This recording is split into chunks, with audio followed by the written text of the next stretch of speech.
কুমিল্লার হোমনা উপজেলার চান্দেরচর ইউনিয়ন বিএনপির উদ্যোগে সাবেক চেয়ারপারসন ও সাবেক প্রধানমন্ত্রী বেগম খালেদা জিয়ার রুহের মাগফিরাত কামনার দোয়া ও মিলাদ মাহফিল অনুষ্ঠিত হয়েছে।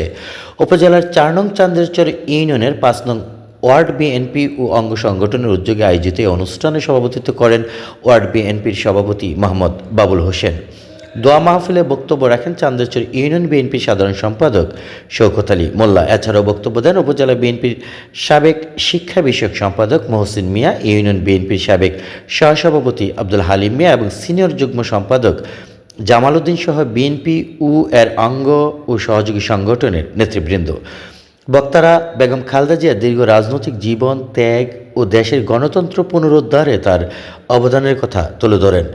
একই সঙ্গে তারা তার রুহের মাগফিরাত কামনা করেন এবং দলের নেতাকর্মীদের ঐক্যবদ্ধ থাকার আহ্বান জানান। আলোচনা শেষে বিশেষ মোনাজাত পরিচালনা করেন ইউনিয়ন বিএনপির ধর্ম বিষয়ক সম্পাদক এম এ কুদ্দুস। অনুষ্ঠানের সঞ্চালনায় ছিলেন ইউনিয়ন বিএনপির যুগ্ম সাধারণ সম্পাদক জামির হোসেন।